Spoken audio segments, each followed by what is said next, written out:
하나님께 영광의 박수를 올려드리겠습니다. 네, 우리 옆 사람 함께 바라보면서 인사하겠습니다. 사랑합니다. 사랑합니다. 사랑합니다. 네, 감사합니다. 사랑합니다. 네, 이 고백이 하나님을 향한 우리의 고백이고 또 우리 형제 자매 된 우리의 고백인 줄 믿습니다.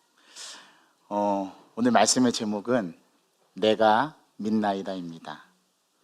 믿는 사람들의 삶에서 가장 근본적이라고 말할 수 있는 이 믿음이라고 하는 이 말씀을 가지고 오늘 이 말씀을 전할 때 좀 본래 말씀이 잘 전달될까?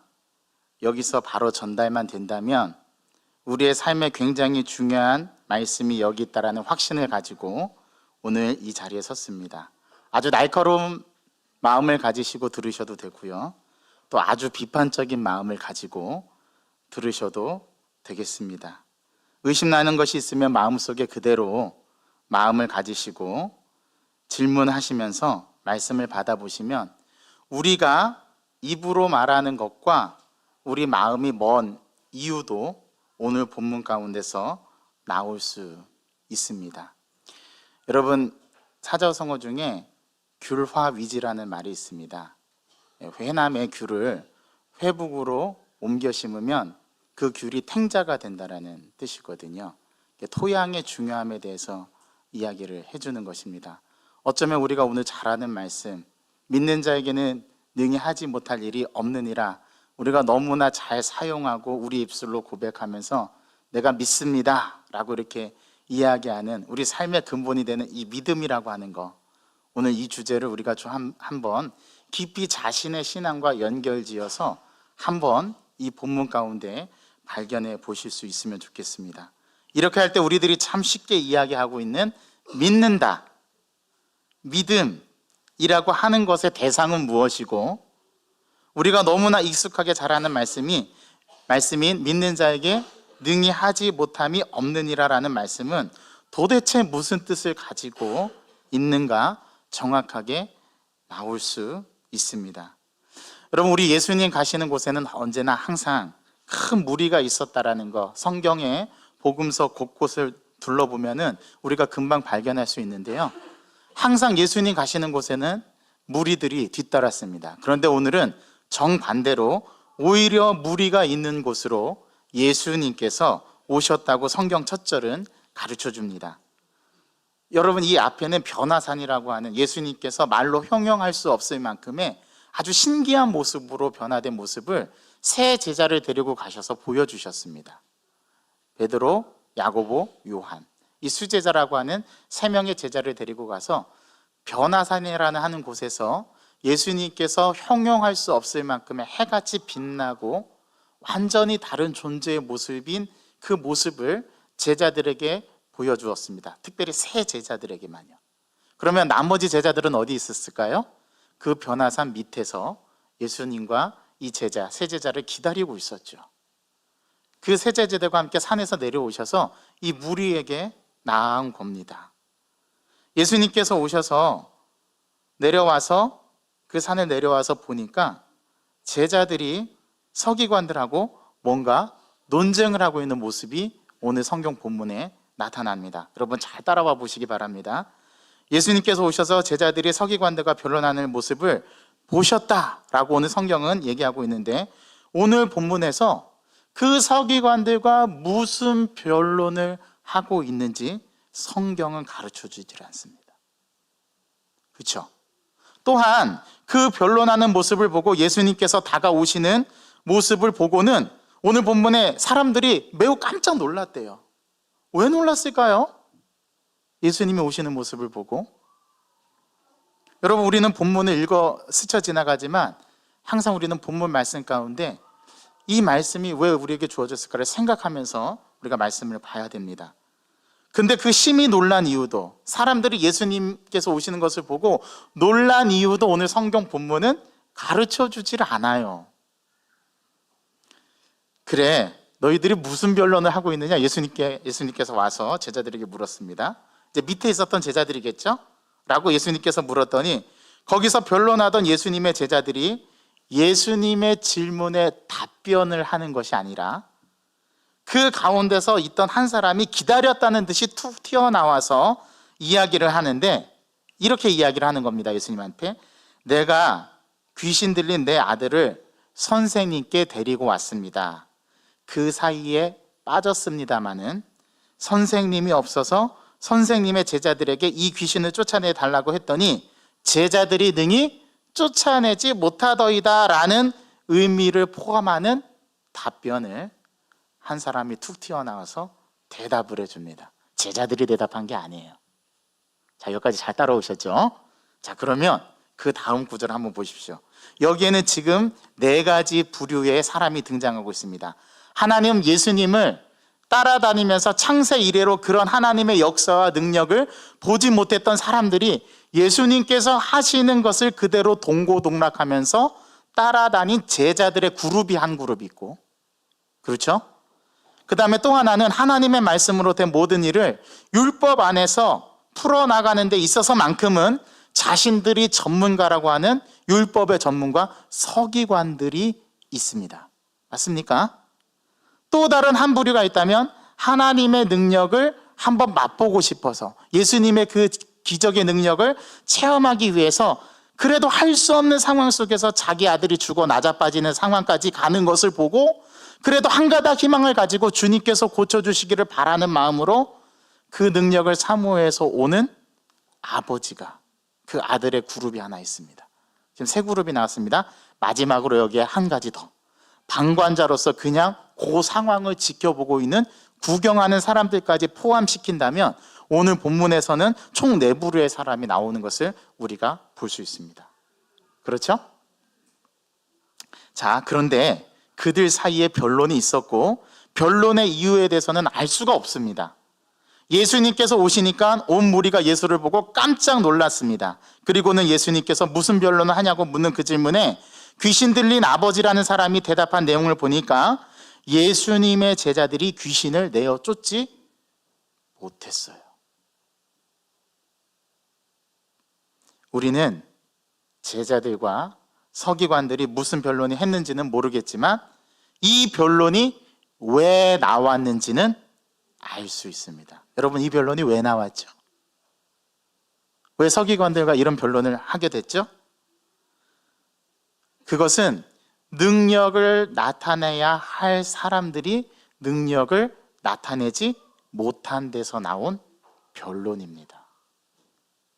제자들이 능력을 행했어야 되는 사람들이었는데 그 능력을 행하지 못한 것에서 나온 변론이었다라는 거죠. 여러분, 하나님의 나라는 말에 있지 아니하고 능력에 있다고 고린도전서 4장 20절은 가르쳐 줍니다. 하나님의 나라는 말에 있지 않습니다. 능력에 있습니다. 근데 그 능력을 베풀어야 할 사람들이 능력을 베풀지 못한 데서 온 변론, 그 변론이 오늘 본문에 등장하는 변론입니다. 무슨 이야기를 어떻게 하는지는 몰라도 정확하게 그들이 나타낼 것을 나타내지 못한 데서 변론이 왔다는 것이 분명하다면 그들이 예수님을 바라볼 때 왜 놀랐는가도 우리는 이해할 수 있습니다. 능력의 주님이 가까이 오시니까 말이 필요 없어집니다. 이해하시겠어요? 능력의 주님께서 다가오시니까 능력의 주님 앞에서는 뭐가 필요 없어요? 말이, 변론이 필요 없는 거예요. 왜요? 그분은 능력이 있으시니까. 능력의 주님이 가까이 오실 때에 우리는 말이 사라집니다. 예수님께서 계시지 않는 동안 제자들이 자기들 나름대로 말이 되는 것 같아서 말을 하긴 했지만 우리 주님을 보았을 때 자기들이 현 위치가 내가 지금 여기 있을 곳이 아니구나, 그뿐만이 아니라 행할 것이 아닌 것이 드러나서 그들은 놀라고 있다고 봐야 됩니다. 그들 전체를 보시고 싸잡아서 예수님께서는 세대라는 이름을 붙여서 이 믿음이 없는 세대여 라고 말씀을 하셨습니다. 오늘 말씀 아주 중요한 말씀이 나왔습니다. 하나님의 능력을 발휘해야 할 사람들이 변론만 하고 능력을 발휘하지 못한 이유는 뭐가 없기 때문이에요? 믿음이 없기 때문에. 믿음. 이거 심각한 말씀이 나왔습니다. 우리는 하나님을 믿는다고 하는 사람들인데 여러분 잘 한번 생각해 보십시오. 나는 믿음이 있는가? 오늘 제자들의 이 변론 속에서 능력을 나타내야 될 사람들이 능력을 나타내지 못한 이유는 그들이 뭐가 없어서 그래요? 믿음이 없어서 그래요. 이거 심각한 말씀입니다. 여기에 대해서는 아마 여러분들도 제가 드린 지금까지 말씀에 이의가 없는 줄로 믿고, 예수님께서 언제까지 내가 너희와 함께 있고 얼마나 더 참아야 하겠느냐, 그 아이를 데리고 와라 했더니 그 아이의 아버지가 아이를 데리고 오는데 벌써 귀신이 누구를 알아봐요? 우리 예수님을 알아봐요. 그래서 이상한 행동을 하게 합니다. 그 아이로 하여금 거꾸러뜨리고 거품을 물게 하고, 흔히 우리가 귀신 들린 자들의 모습을 보는 것과 같은 모습이 똑같이 성경에서도 드러나고 있습니다. 누가 먼저 예수님을 알아봐요? 영적인 존재가, 귀신이 먼저 예수님을 알아봅니다. 능력 많으신 예수님을 알아봐요. 그리고 그 아이를 괴롭힙니다. 아이의 몸을 대굴대굴 땅에 굴리면서 거품을 품게 하고 정신을 못 차리게 하는 모습을 오늘 본문은 아주 잘 설명해 주고 있습니다. 귀신이 예수님을 먼저 알아봅니다. 그랬더니 예수님께서 묻죠. 언제부터 이 아이가 이렇게 되었느냐라고 물었더니 아버지의 대답이 뭐래요? 어렸을 때부터인데요. 귀신이 자주 물과 불에 집어넣으면서 저 아이를 죽이려고 했습니다. 그때 그 아버지가 예수님께 말하죠. 혹시 예수님 무엇을 할 수 있거든 우리를 불쌍히 여기사 도와주옵소서라고 아버지가 예수님께 대답합니다. 한 구절 한 구절 잘 따라가 보시기 바랍니다. 그랬더니 우리 주님께서 그 아버지의 말을 듣자마자 아주 단호한 목소리로 할 수 있거든이 무슨 말이냐, 믿는 자에게는 능히 하지 못할 일이 없는데. 유명한 구절이 나왔어요. 우리가 너무나 잘 아는 말씀. 우리는 이 말씀을 인용해서 할 수 있거든이 무슨 말씀입니까? 믿는 자에게는 능치 못함이 없는 일이라고 예수님께서 말씀하셨습니다.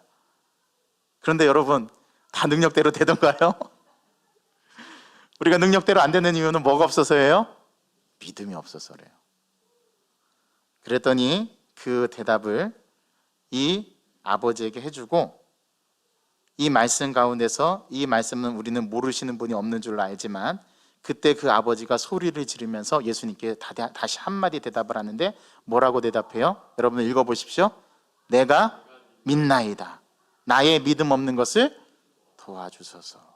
오늘 제가 이 구절에서 딱 막혔어요. 말씀을 준비하는데 일주일 내내 묵상하는데 내가 믿나이다, 제가 여기서 막혔어요. 우리 제자들이 오늘 본문에서 그 아이에게 그 아이가 귀신 들린 그 아이를 쫓아내려고 제자들이 막 힘을 썼긴 썼겠죠? 어떻게 힘썼을까요? 안 쓰지는 않았을까요? 그렇죠? 아마 이렇게 했을 겁니다. 그 아이를 딱 붙잡고 제자들이 둘러싸서 볼때같이 둘러싸서 볼때기도 했을 거예요. 주님, 이 귀신을 쫓아내 줄 줄로 믿습니다. 아마 이렇게 하지 않았을까요? 아마 예수님을 따라다니면서 보고 배웠던 그대로 아마 주 예수의 이름으로 명하노니 나갈지어다, 아마 이렇게 선언했을지도 모르겠어요. 그러나 분명히 믿습니다 하고 했을 텐데요, 우리 주님은 믿음이 없다고 제자들 오늘 야단치고 있거든요. 그럼 어떻게 생각하세요? 그때 아버지가 할 수 있거든이라는 그 소리에 할 수 있거든이 무슨 말이냐? 믿는 자에게는 능히 하지 못할 일이 없는 일이라 했더니 그 아버지가 내가 믿습니다, 그제서야 내가 믿습니다, 나의 믿음 없는 것을 도와주소서라고 대답했다라는 내용이 오늘 본문의 내용입니다. 맞죠? 자, 그러면 이제 여기서 중요한 질문을 여러분들에게 던지겠습니다. 이 아버지가 내가 믿습니다 했습니다. 뭘 믿는다는 걸까요? 뭘 믿는다는 거죠? 이 아버지가 뭘 믿는다는 거예요? 예수님이라면 제 아들을 고쳐주실 것입니다, 그런 의미일까요? 오늘 아버지는 예수님께서 고쳐주실 것을 믿지를 않았어요. 믿었다면 할 수 있거든이 이 말씀 안 하셨을 거예요, 그 아버지가. 그렇죠? 이 아버지도 예수님께서 자기 아들을 고쳐주실 거라는 믿음이 없었습니다. 그럼 이 아버지가 한 말, 내가 믿습니다, 뭘 믿는다는 걸까요? 이거 아주 심각하게 물어보셔야 돼요. 뭘 믿는다는 거죠? 그때 우리 주님께서 할 수 있거든이 무슨 말이냐? 믿는 자에게는 능히 하지 못할 일이 없어. 그러자 내가 믿나이다라고 말했습니다. 도대체 뭘 믿는다는 건가요? 아무도 대답할 분이 없어서 제가 말씀을 드리겠습니다. 저도 많이 고민해봤습니다. 이 아버지 도대체 뭘 믿는다는 걸까? 이 아버지도 자기 아들이 나을 것이라는 믿음이 없었어. 도대체 뭘 믿는다는 거지? 예수님 앞에 뭘 믿는다라고 얘기하는 거지? 오늘 만약에 그 아버지가 분명히 그 아들이 나을 것을 믿지 못했습니다. 만약 믿었다면 오늘 본문 가운데서 무엇을 하실 수 있거든요. 이 말은 삭제되어야 됩니다. 그 아버지조차도 아들이 나을 것이라는 것을 믿지를 않았어요. 한 가닥 희망을 가졌지만, 그래도 예수님이라면 고쳐주지 않을까라는 한 가닥 희망을 가졌지만, 이 아버지조차도 믿지 못하는 모습을 보여주고 있습니다. 그랬는데 주님께서 믿는 자는 능히 하지 못할 일이 없으라고 하니까 내가 믿습니다라고 했는데, 여기에서 그 아버지가 대답한 그 대답의 의미가 내 자식이 낳을 것을 믿습니다라고 보셔서는 안 됩니다. 그럼 오늘 본문을 잘못 읽는 겁니다. 그 아버지도 낳을 것을 믿지 못했어요. 그 아버지가 자기 아들이 낳을 것을 믿지 못한 이유는 아직도 자기의 기준에서 이 사태를 보고 있다는 겁니다. 아주 중요한 말씀을 드렸는데 잘 전달되었는지 모르겠어요. 아직도 이런 일이 일어날 수 있을까? 그 아버지는 이렇게 생각했던 겁니다. 그래서 믿지 않던 그 아버지는 아직도 하나님께 여전히 맡기지 않는 모습을 보여주고 있습니다. 아직도 주님께 여전히 맡기지 못하는 모습을 보여주고 있습니다. 이러한 일은 내가 생각할 때 일어날 수 있는 일이라는 것을 전제하고 말하는 것이기에 그는 그의 아들이 낳을 것을 믿을 수 없었다라는 말씀입니다. 굉장히 제가 망치로 한 대 얻어맞는 충격이었어요. 나는 믿음이 있는 목사라고 생각을 했습니다. 그런데 오늘 이 아버지의 모습이 아닐까, 제가 화들짝 놀랐습니다. 우리 성도님들은 믿음이라고 하는 것을 어떻게 생각할까? 제가 한 주간 동안에 이 주제로 고민하면서 오늘 말씀을 준비했어요. 여러분, 하나님을 믿죠? 예수님을 믿죠? 그러면 여러분들에게 또 질문합니다. 뭘 믿는 거죠? 우리가 뭘 믿는 겁니까? 예수님을 그냥 믿는 겁니까? 제가 이거 질문했더니 어떤 분이 그냥 믿는 거예요. 제가 이분은 뭔가를 알고 있구나 해서 계속해서 질문해 보니까 모르더라고요. 아는 게 아니었어요. 한번 생각해 보셔야 됩니다. 믿음. 난 믿는다고 하는데 내가 뭘 믿는다는 거지? 내가 무엇을 믿는 거지? 오늘 이 질문을 심각하게 던져야지만 오늘 믿는 자에게 능히 하지 못할 일이 없다라는 이 말씀이 우리 피부에 체험될 수 있어요. 자, 그러면 이제 다시 우리 자신에게 질문해 봅시다. 도대체 뭘 믿는다는 건가요? 여기서 내가 믿나이다라고 할 때는 우리 주님께서 원하시는 믿나이다라고 하는 말의 대상은 내가 원하는 그 일이 이루어질 것을 믿습니다가 아니라 내가 하나님께 나를 맡기나이다라는 의미에서 믿나이다입니다. 이해되셨는지 모르겠어요. 아무리 우리 입에서 믿습니다를 해도 내가 감히 믿을 수 없는 일이 일어날 것처럼 믿는 것 같이 나를 세뇌시키면서 반복해서 믿습니다 이렇게 하는 것이 믿음의 목적이 아니라, 믿음의 목적은 우리 하나님을 믿는 것이라는 사실, 이거는 변함이 없죠. 믿음의 대상은 하나님을 믿는 거라는 사실을 우리는 절대로 잊어버리지 않으면서, 아주 진부한 것 같은데 이것이 진리인데요, 그 하나님 앞에 나의 기준과 나의 관점대로 이 사태를 들여다보는 것이 아니라 맡겨드리는 믿음, 그것이 믿나이다라고 하는 이 아버지의 의미였다라고 하는 거예요. 그러니까 믿음은 맡기는 겁니다. 신뢰하는 겁니다. 여러분 통장 다 하나씩 해서 한 통장을 갖고 계시죠? 구자를 갖고 계시죠? 저는 한 4가지 통장을 갖고 있습니다. 제가 돈이 많아서요? 아니요. 이전에 개설해 놓은 거를 없애지 않아서 4개가 됐습니다. SC제일은행, 신한은행, 부산은행. 이제 제가 하나 만들어야 될 게 경남은행을 만들어야 될 것 같다는 생각이 들어요. 아니면 농협을 만들어야 되나? 여러분, 왜 은행에다가 여러분 돈을 맡기죠? 은행을 신뢰하니까. 내 돈을 안전하게 지켜주니까, 그 믿음이 있기 때문에 트러스트, 믿음이 있기 때문에 맡기는 거잖아요. 여러분, 믿음이라는 게 뭔가 잘 본질적으로 생각해 보면 믿음은요, 맡기는 겁니다. 뭐를요? 나의 모든 것을. 누구에게? 나의 믿음이 대상이 되시는 하나님께. 그런데 오늘 이 아버지는 하나님께 아직도 맡겨드리지 못하는 모습, 예수님께서 이걸 말씀하신 거예요. 그랬더니 이 아버지가 알아들었어요, 그 예수님의 말씀을. 그리고 고백합니다. 내가 믿나이다. 나의 믿음 없는 것을 도와주소서. 자, 그때 어떤 일이 일어났습니까? 예수님께서 그 아이를 고쳐주셨습니다. 예수님께서 질병을 고쳐주시고 기적을 일으키실 때 예수님께서 일방적으로 그 상황을 이끌어 가시는 경우도 있지만, 그 믿음을 가진 믿음의 대상들이 믿음을 수반해야지 예수님께서 기적을 일으켜 주시는 경우도 있어요. 우리의 믿음이 그 기적을 좌우할 수도 있습니다.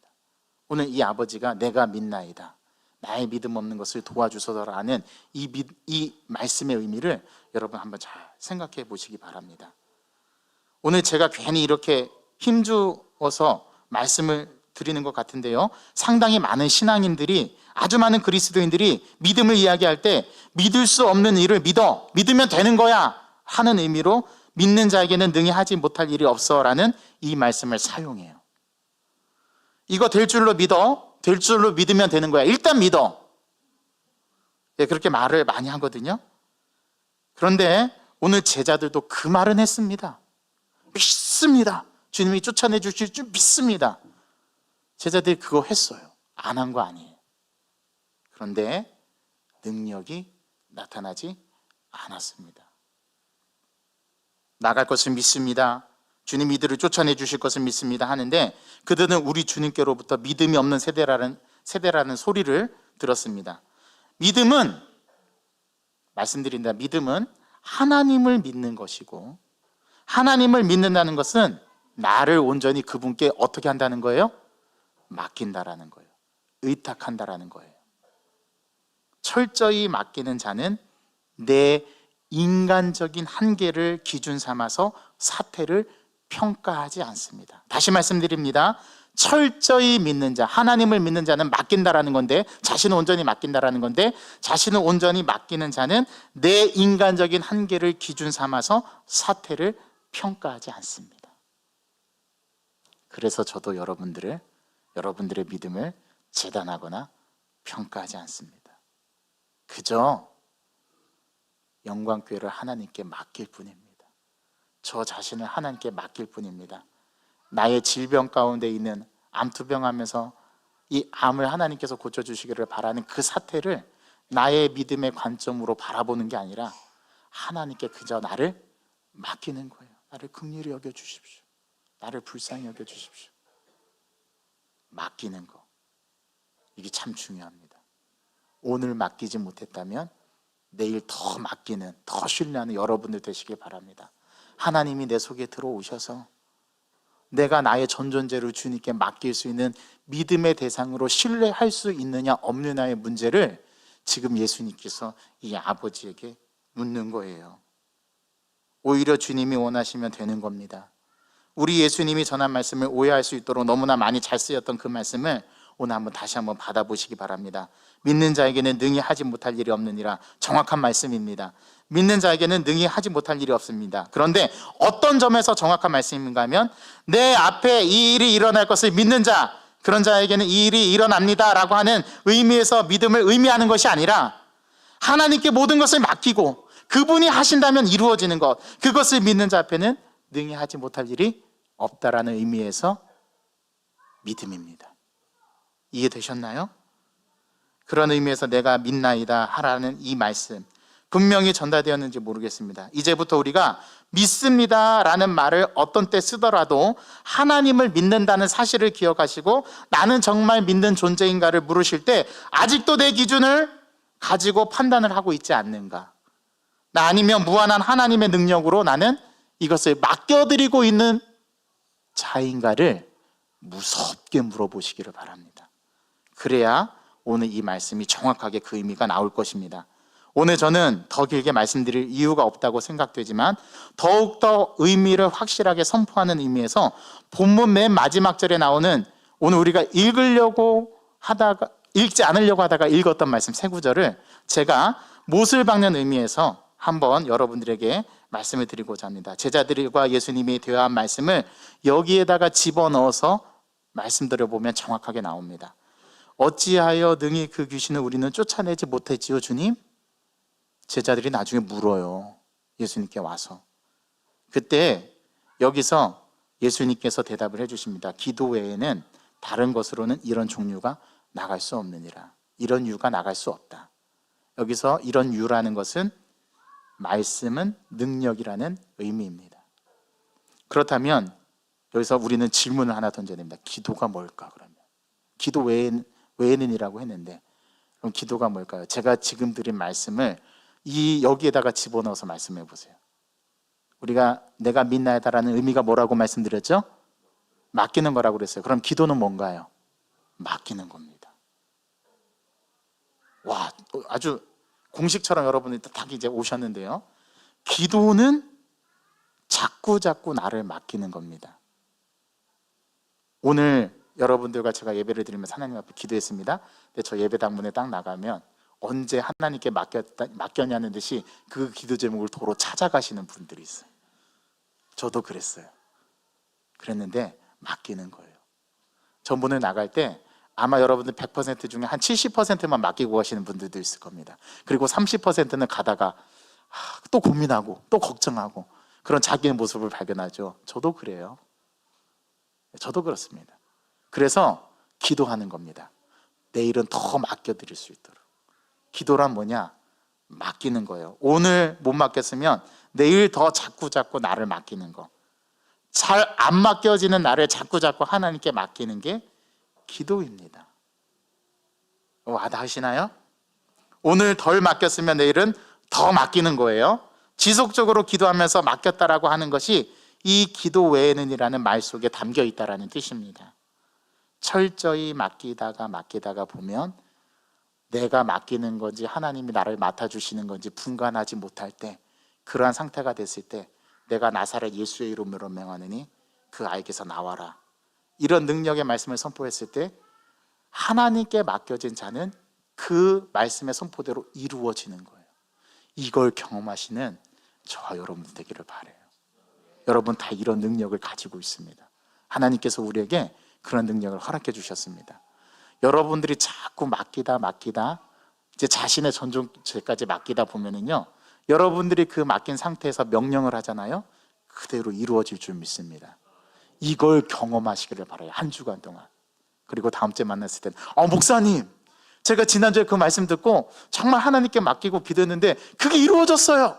그런 승리의 소식들을 다음 주에 나눌 수 있는 저와 여러분은 되기를 바랍니다. 혹여나 그런 삶 살지 못해도 실망하지 마시고 다음 주에 더 맡기면 되는 거예요. 그게 믿음입니다. 그게 기도라는 거. 오늘 이 말씀을 통해서 깨우치는 우리 영광교회 성도들이 되기를 바라고, 한 주간 삶을 살아갈 때 그러한 하나님을 많이 만나시고 많이 경험하시는 저와 여러분들 되기를 간절히 소망해서 이 말씀을 함께 나누었습니다. 기도하겠습니다. 하나님 아버지, 오늘 우리가 너무나 잘 아는 말씀, 이 본문은 우리가 말씀을 수도 없이 듣고 또 우리가 이 말씀의 구절을 인용해서 우리가 때로는 악한 마귀사단들이 대적하며 명령을 하기도 하지만, 오늘 본문에서 서기관들과 변론한 제자들, 이 제자들이 어떤 변론을 했는지 성경은 가르쳐주질 않지만 그 변론이 왜 나왔는지는 우리가 말씀을 통해서 읽어볼 수 있습니다. 읽어낼 수 있습니다. 능력의 제자들이 능력을 발휘해야 되는데 그 능력을 발휘하지 못한 것에서 나오는 변론. 그런데 왜 제자들은 그 능력을 발휘하지 못했을까? 오늘 그 능력을 발휘하지 못한 이유를 오늘 주님께서는 믿음이 없기 때문이라고 말하고 있는데, 오늘 귀신 들려서 그 아들이 죽어가는 것을 보고 한 가닥 희망을 가지고 예수님께 찾아와 그 아이들을 고쳐달라고 하는 이 아이의 아버지가 예수님을 향해서 내가 믿나이다, 나의 믿음 없는 것을 도와주소서, 그렇게 예수님께 고백했는데, 내가